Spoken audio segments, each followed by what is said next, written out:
기도하겠습니다. 저에게 주신 믿음이라는 것은 이 세상에 보이는 것들이 아니라 보지 못하는 것들, 바라는 것들의 증거와 실상이라고 말씀하셨사오니 우리가 보이는 세상에 의하여 살아가는 것이 아니라 보이지 않는 그 영원한 세상에 의하여 우리의 삶이 인도받기를 간절히 소원합니다. 오늘 주시는 말씀을 통하여 우리의 눈을 열어 그 하늘의 영광을 볼 수 있는 은혜를 저희들에게 허락하여 주시옵소서. 예수님 이름으로 기도하옵나이다. 아멘. 오늘도 오전 시간에 이어서 오후 시간에도 이 믿음에 대하여 은혜를 나누도록 하겠습니다. 먼저 본문 말씀을 여러분에게 봉독해 드리도록 하겠습니다. 요한복음 17장 6절부터 8절까지의 말씀입니다. 세상 중에서 내게 주신 사람들에게 내가 아버지의 이름을 나타내었나이다. 그들은 아버지 것이었는데 내게 주셨으며 그들은 아버지의 말씀을 지켰나이다. 지금 그들은 아버지께서 내게 주신 것이 다 아버지로부터 온 것인 줄 알았나이다. 나는 아버지께 내게 주신 말씀들을 그들에게 주었사오며 그들은 이것을 받고 내가 아버지께로부터 나온 줄을 참으로 아오며 아버지께서 나를 보내신 줄도 믿었삼나이다. 아멘. 오전에 말씀드린 것처럼 믿음이라는 것은 우리의 무능력함과 불가능이 인정되는 그곳에서, 즉 자기 부인이 되고 내가 비워지는 그곳에서 하나님께서 능력으로 역사하시는 하나님의 열심을 말하는 것임을 여러분들에게 말씀을 드렸습니다. 즉 믿음이라는 것은 오직 예수 그리스도의 은혜를 붙잡고 그 예수 그리스도께 나의 모든 것을 의탁하고 나의 모든 것을 맡기는 것을 믿음이라고 하는 것입니다. 우리는 믿음이라고 생각할 때 보편적으로 나의 어떤 것을 행함을 자꾸 생각하는 경우들이 있는데 우리의 어떤 행함이기 전에 바로 예수님께 우리의 모든 것을 의탁하는 것을 믿음이라는 것을 여러분이 잘 기억하시길 바랍니다. 그래서 여러분들이 아시는 믿음장이라고 얘기하는 히브리서 11장이 바로 믿음은 이러한 것이다를 이야기하는 것이 바로 히브리서 11장의 내용입니다. 거기서 모든 것을 주어는 믿음인데 거기 나오는 모든 믿음의 사람들은 하나님의 열심에 의하여 그 하나님이 원하시는 목적지에 끌려 완성된 자들이지 그들의 믿음에 의하여 자신들의 믿음에 의하여 근거하여 그 목적지에 다다른 사람이 아닌 것입니다. 그럼에도 불구하고 그들이 믿음으로 행했다고 하는 것은 그 믿음은 그들의 것이 아니라 하나님의 것이라는 사실을 우리에게 보여주고 있는 것입니다. 그래서 하나님의 믿음에 의하여 우리가 하나님을 의지하는 자로 지어져 가는 그 상황을 베드로 사도는 이렇게 이야기를 하죠. 그것은 바로 하나님의 능력으로 보호하심을 입었다 이렇게 이야기를 합니다. 베드로전서 1장 5절을 보면 너희는 말세에 나타나기로 예비한 구원을 얻기 위하여 믿음으로 말미암아 하나님의 능력으로 보호하심을 받았느니라 이렇게 얘기합니다. 즉 사도 베드로는 믿음을 말하기를 하나님의 능력으로 보호하심을 입은 것 이렇게 이야기를 하고 있다는 것이죠. 따라서 진정한 믿음이라는 것은 겨자씨와 같은 믿음, 즉 우리가 그와 같은 상태로 낮아지고 비워지는 것을 바로 겨자씨 같은 하나님의 믿음이라고 이야기를 하는 것입니다. 바로 그러한 삶을 사신 분이 예수 아닙니까? 자신을 철저히 비워 오직 아버지의 뜻, 아버지의 말씀, 아버지의 행함만 드러나는 것, 이것을 겨자씨 같은 하늘 같은 믿음이라 그러고 그런 믿음이 바로 뽕나무를 뽑아내고 산을 움직이는 하나님의 능력임을 지금 우리에게 일러주고 있는 것입니다. 따라서 여러분들은 이 세상을 살아가면서 그 내가 비워지는 그 상황 속에서 하나님의 자신의 뜻을 이루는 그 과정 속에 일어나는 것을 믿음이라고 하는 것이지 내가 어떤 것을 내 안에 가지고 내 능력을 발휘하기 위해서 사용하는 것이 믿음이 아님을 여러분이 잘 인식을 하셔야 됩니다. 예수님이 이 땅에 오셨을 때 겨자씨만한 모습으로 오셨습니다. 연한 순과 같이 풍채도 고운 모양도 없이 이 땅에 오셨음을 성경은 기록하고 있단 말입니다. 그렇게 하늘의 미랄, 즉 연약한 겨자씨의 모습으로 오신 그 예수가 하나님께만 순종하고 하나님만을 사랑하며 하나님만을 의지하고 하나님의 뜻을 쫓아 십자가를 진 것입니다. 그래서 거기에 그 예수의 믿음으로 하나님의 백성들이 태어났고 그 예수와 연합된 자들은 그 예수의 믿음 안에서 살아가는 것을 바로 우리의 신앙생활임을 여러분 아셔야 됩니다. 그래서 오전에 말씀드린 것처럼 갈라디아 2장 10절 내가 하나님의 아들을 믿는 믿음 안에서 사는 것이라는 그 말씀의 의미인 것입니다. 따라서 보잘것없는 겨자씨가 죽자 바로 하나님나라의 하나님의 백성이 탄생된 것 같이 우리도 이 땅에서 그런 겨자씨와 같이 자신이 낮춰지고 낮아질 때 거기에 하나님의 뜻, 하늘의 뜻이 이루어지는 그것을 믿음이라고 성경은 그렇게 기록하고 있음을 여러분이 아시길 바랍니다. 주님께서 천국 비유를 이 겨자씨의 비유를 통해서 말씀하시는 것을 볼 수 있죠. 마가복음 4장 31절 겨자씨 하나님 나라를 어떻게 비교하며 또 무슨 비유로 나타낼까 이렇게 하신 다음에 겨자씨 하나가 같으니 땅에 심길 때는 땅의 모든 씨보다 작은 것이로되 심긴 후에는 자라서 모든 풀보다 커지며 큰 가지를 내나니 공중의 새들이 그 그늘에 깃들일 만큼 내느니라 이렇게 이야기를 하는 걸 볼 수 있습니다. 즉 이와 같이 세상에서는 좋아하지 않는 모습, 자신의 부인의 모습, 겨자씨와 같이 아주 그런 초라한 모습 속에서 하나님의 능력이 드러나는 것을 믿음이라는 것이지 세상에서 어떤 사람들의 과시하거나 내 어떤 것을 보이기 위하여 드러내는 것을 믿음이라고 하지 않는다는 것을 여러분이 아시길 바랍니다. 따라서 겨자씨 같은 하나님의 믿음을 통하여 하나님의 백성을 만들어내고 하나님의 뜻이 온전히 이루어진 것 같은 예수의 삶이 반드시 우리의 삶 속에 드러난다는 것을 여러분이 꼭 기억하셔야 돼요. 왜? 그 예수의 믿음이 우리의 믿음으로 전가됐기 때문에 그 예수의 삶이 우리의 삶의 현장 속에서 반드시 드러낼 수밖에 없다는 것을 우리는 반드시 알아야 된다는 것입니다.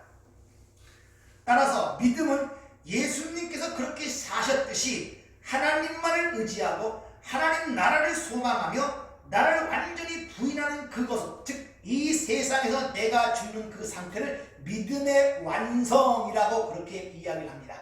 그래서 예수님을 믿음의 완성, 즉 온전케 하시니 테텔레스타에 완전케 하시는 이라는 그 말이 바로 예수님 죽기까지 순종하심을 통하여 그 믿음을 완성하신 분으로 히브리서 12장 2절을 그렇게 기록하고 있는 이유가 바로 거기 있는 것입니다. 변화산 밑에 이 귀신 들린 아이의 이야기를 통하여 바로 제자들의 상태와 세상의 현실을 바로 폭로한 것이란 말입니다.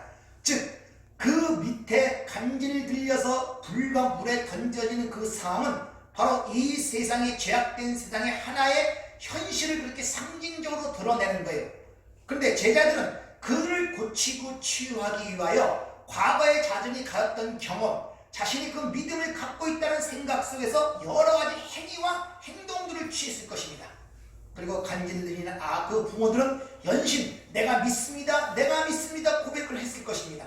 그러나 하나님께서, 우리 주님께서는 그 상황을 믿음이 없는 패역한 행위라고 그렇게 분명히 상황을 정의를 해 주시죠. 즉 그 모든 것들, 즉 이 세상의 죄악이라든지 그 모든 걸 해결하고 그걸 치유할 수 있는 유일한 방법은 인간의 행위와 노력과 수고에 의한 것이 아니라 오직 순결한 예수 그리스도의 십자가로만이 된다는 사실을 바로 변화산 밑에 그 이야기를 통하여 우리에게 지금 교훈을 주고 있는 거예요.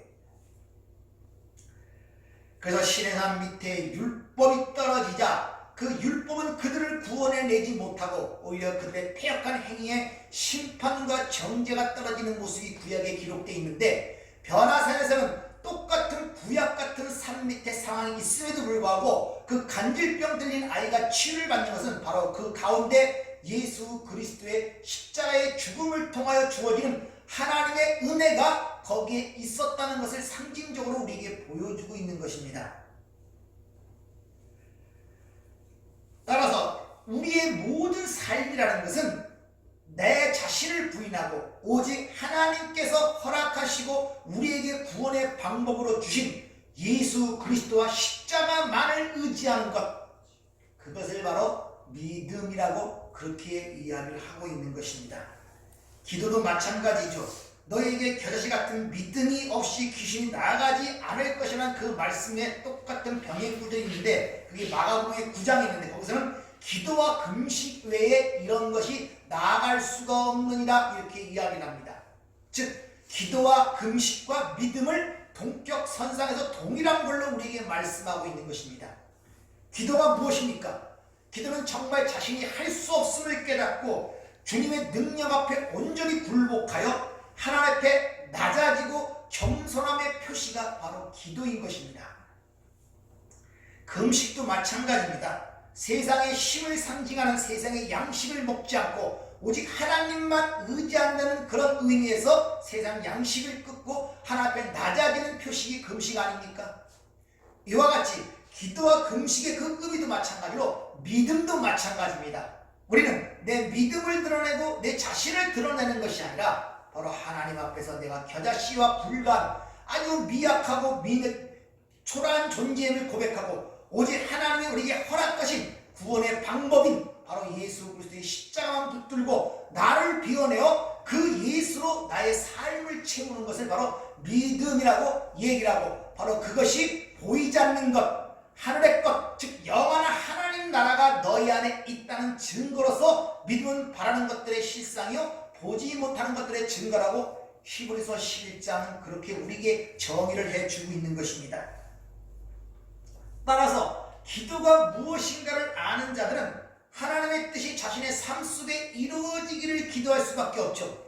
그래서 주님이 가르친 기도문, 주기도문에 뭐라, 하늘에서 뜻이 이루어진 것 같이 땅에서도 이루어지기를 기도하라 하시는 말씀이 바로 그런 의미를 갖고 있는 것입니다. 따라서 십자가의 은혜를 알고 기도를 아는 자들은 절대 자기의 야망이나 자신의 욕망을 하나님께 추구하고 요구하는 일이 나타날 수가 없다는 것입니다. 하나님의 뜻이 이루어지는데 거기에 어찌 자신의 야망과 욕망이 거기에 개입이 될 수 있겠냐는 것이죠. 따라서 하나님의 뜻이 무엇인가를 분명히 아는 자들, 즉 하나님의 뜻은 우리의 거룩이며 우리의 영화이며 그걸 아는 자들은 그걸 너희가 받은 줄 믿으라 그러죠. 왜? 그 하나님의 뜻은 반드시 이루어질 것이기 때문에. 따라서 모든 것은 하나님이 시작하셨고 하나님이 열심에 의하여 이뤄가며 하나님에 의하여 완성된다는 그 기본적 그 하나님을 우리가 소망을 갖고 그 하나님께 우리의 모든 것들을 맡기는 것입니다. 의탁하는 거예요. 또 다른 말로 투신, 나를 그 하나님께 내 자신을 던져버리는 것입니다. 그것이 바로 성경이 말하는 믿음이라는 것을 여러분이 아시길 바랍니다. 따라서 우리의 신앙은 바로 우리의 이성이나 감정으로 판단할 수 있는 것이 아님을 알아야 됩니다. 그러니까 내가 기분이 좋다고 믿음이 크고 신앙이 좋고 기분이 나쁘다고 신앙이 나쁘다는 그런 식으로 우리의 신앙을 판단하면 안 되는 것입니다. 그래서 믿음은 들음에서 나고 들음은 그리스도의 말씀으로 하나님의 말씀으로 말미암는다는 로마서 10장 17절의 말씀이 그런 의미를 갖고 있는 거예요. 믿음이라는 것은 하나님의 말씀을 듣고 깨달아 순종함으로 하나님의 말씀을, 그러니까 그 말씀이 내 안에 들어와 내가 그 안에 비워지고 순종이 될 때 거기서 하나님의 역사가 일어나는 것을 바로 믿음이라고 그렇게 이야기를 하고 있는 것입니다. 따라서 우리는 이 세상을 살면서 사실 우리는 믿음이 있다고 스스로 생각할지 모르지만 사소한 것에 흔들릴 수밖에 없어요. 오늘은 기분이 좋을 때 믿음이 있는 것 같고 신앙생활 안 하지만 잠시라도 사소한 일들이 일어나면 우리는 바람에 나는 겨와 같이 이리 흔들리고 저리 흔들리는 게 우리의 모습 아닙니까? 그래서 때로는 자기 자신에 대해서 실망이 되기도 해요. 내가 그리스도인이 맞는가? 내가 진정 하나님을 믿고 있는 자인가? 하나님 나라가 내 안에 있는가? 주님이 나와 동행하시는가? 이런 회의와 회한이 들 때가 왜 없겠습니까? 그러나 하나님의 믿음으로 하나님의 열심으로 우리를 이끌고 가신다는 것, 오전에 말씀드린 은혜의 왕노릇 가운데 우리가 이끌려가고 있다는 우리가 믿는다면, 그것을 우리가 확고히 알고 있다면, 거기에 우리가 모든 걸 맡긴다면 그러면 아무런 문제가 되지 않는다는 것을 여러분이 잘 기억하시길 바랍니다. 그래서 베드로전서 1장 21절을 보면 너희의 믿음과 소망이 하나님께 있게 하였느니라 이렇게 얘기하는 거예요. 우리의 믿음과 소망이 나에게 있지 아니하고 하나님께 있다는 것입니다. 로마서 15장 13절은 소망의 하나님이라고 그렇게 얘기하고 디모데전서 1장 1절은 우리의 소망이신 그리스도, 즉 하나님이 우리의 소망인 동시에 그리스도가 또한 우리의 소망이라는 것입니다. 디모데전서 4장 10절은 우리의 소망을 살아계신 하나님께 두라 이렇게 이야기를 하고 있는 걸 볼 수 있죠. 이와 같이 믿음은 하나님의 열심이며 하나님의 행위이기 때문에 우리는 이 삶 속에 내가 부인되고 내가 비워지는 만큼 그 믿음이 커진다는 것을 아셔야 됩니다. 이것은 큰 믿음이라. 여러분이 성경에서 주님에 의해서 네 믿음이 크다 칭찬받은 두 가지 사건이 있죠. 혈육증 들인 여인의 사건과 백부장의 이야기가 나옵니다. 한번 그들의 행위를 한번 잘 읽어보세요. 그 에피소드를 읽어보세요. 왜 그들에게 내 믿음이 크도다, 내가 이스라엘에서 이만한 믿음을 만나본 적이 없다, 이런 칭찬이 그들이 받았는지를 한번 쳐서 잘 읽어보세요. 어떤 상황 속에서 그들이 어떻게 처신했기 때문에 하나님께서 그런 걸 믿음이 크다, 내 믿음이 크다 이런 칭찬을 받았는가를 한번 잘 살펴보시길 바랍니다. 하나님은 우리의 모든 죄를 7번씩 70번이라도 용서하실 수 있는 분이고 우리 실패와 하나님 하시는 일의 실패와 실수와 후회가 없다는 것이 성경적 증거입니다. 누가복음 11장 3절 이하에 보면 이런 말씀이 있습니다. 너희는 스스로 조심하라. 만일 너희 형제가 죄를 범하거든 경고하고 회개하거든 용서하라. 만일 하루에 7번이라도 내게 죄를 짓고 7번 내게 돌아와 내게 회개하거든 너는 용서하라 하시더라. 사도들이 주께 여짜오되 우리에게 믿음을 더하소서 하니 주께서 이르시되 너희에게 겨자씨 하나일 만한 믿음이 있었더라면 이 뽕나무더러 뿌리가 뽑혀 바다에 심기라 하였 것이요 그것이 너희에게 순종하였으리라 이렇게 얘기합니다. 즉 주님은 7번씩 70번을 용서하는 그 사건과 겨자씨 하나를 믿었던 믿음과 지금 비유하여 그것에 대해 설명을 하고 있죠. 즉 70번씩 7번이나 7번씩 70번이나 무한대로 용서하라는 거예요. 근데 사실 그게 우리에게 가능합니까? 그러니까 너희가 그렇게 용서하라는 것이 아니라 우리가 그렇게 용서하지 못하기 때문에 하나님이 무한대로 우리를 용서하신다는 그 하나님의 놀라우신 은혜가 그 안에 담겨 있단 말입니다. 그만큼 우리는 무력한 존재임을 깨달으란 말입니다.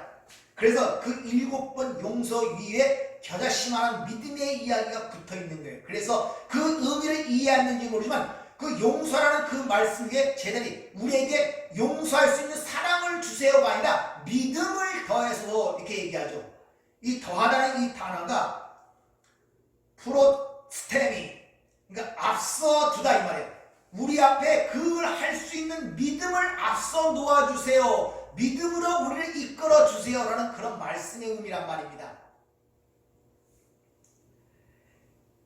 따라서 우리 하지 못하는 것들은 무한대로 용서할 수 있는 자가 아니라 그런 존재가 아니기 때문에 내가 너희를 그렇게 무한대로 용서할 수밖에 없다는 그 하나님의 무한한 그 용서와 사랑을 우리에게 이야기하는 것이지 너희가 70번씩 7번 용서하라는 것은 너희가 그렇게 해야 된다는 것을 우리에게 말씀하는 것이 아님을 여러분들이 아셔야 돼요. 다시 한번 말씀드리지만 겨자씨 같은 믿음이라는 것은 우리의 공로나 행위나 업적이나 이런 것들을 의지하는 믿음이 아닌 즉 우리의 무력함과 불가능함을 인정하고 오직 예수의 십자가의 은혜만을 붙드는 그리고 그 은혜 안으로 나를 던져버리는 것을 바로 겨자씨 같은 믿음이라는 거예요. 그 믿음이 뽕나무가 뽑히고 산이 움직이는 믿음이라고 지금 주님은 말씀하고 있단 말입니다. 바로 주님이 그러한 삶을 사심으로 그 믿음을 우리에게 전가시켜서 저들이 믿었삼나이다 오늘 그렇게 기도하는 이유가 바로 거기 있는 것입니다. 따라서 성도는 어떤 상황 속에서도 완성된 하나님의 나라로 우리를 이끌어 가시는 하나님의 믿음을 바라보며 그걸 소망하며 항상 기뻐하고 늘 나의 무력함을 인정할 뿐만 아니라 내 삶 속에서 하나님의 뜻이 이루어지기를 소원하고 기도하는 자가 바로 성도인 것입니다. 그래서 주님께서도 하늘에서 뜻이 이루어진 것 같이 너에게도 이루어지기를 기도하라고 우리에게 그렇게 기도를 가르친 이유가 바로 거기 있는 것입니다. 즉 하나님께서 우리의 모든 상황을 합력하여 선을 이루실 뿐 아니라 그 모든 것을 우리의 유익을 위한 것임을 여러분들이 아신다면 어떤 상황 속도 감사하고 살아가셔야 된다는 거예요. 그래서 범사에 감사라고 얘기하는 거예요. 왜? 모든 것을 합력하여 선을 이룰 뿐만 아니라 너희의 유익을 위한 것이기 때문에 범사에 감사할 수가 있는 것입니다. 그래서 데살로니가전서 5장 16절 이하에 보면 항상 기뻐하라, 쉬지 말고 기도하라, 범사에 감사하라. 이것이 그리스도 예수 안에 있는 너희를 향하신 하나님의 뜻입니다. 이 뜻 대신 믿음이라는 말을 사용해도 별 상관이 없습니다.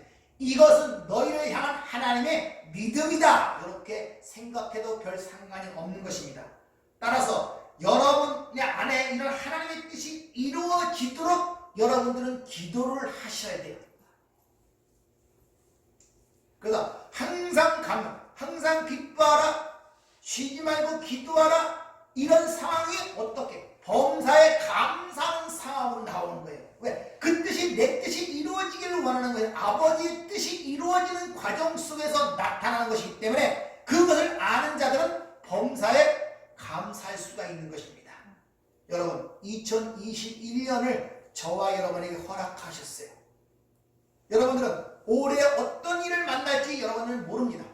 그러나 여러분의 어떤 상황과 어떤 조건과 환경에 처하든지 그 모든 것을 합력하여 선을, 즉 아버지의 선한 뜻을 이룰 뿐만 아니라 하늘의 뜻이 이루어질 뿐만 아니라 그것이 여러분의 유익을 위한 것임을 성경은 말하고 있기 때문에 올 한 해도 여러분이 그런 가운데 범사에 감사하는 저와 여러분 되기를 주의 이름으로 부탁을 드립니다. 기도하겠습니다. 은혜롭고 자비로우신 아버지 하나님, 참 우리는 하나님께서 우리 삶을 속속들이 알고 하나하나 이끌어 가신다는 사실을 알매도 불구하고 우리는 그것을 통하여 감사하지 못하고 깨닫지 못할 때가 너무나 많습니다.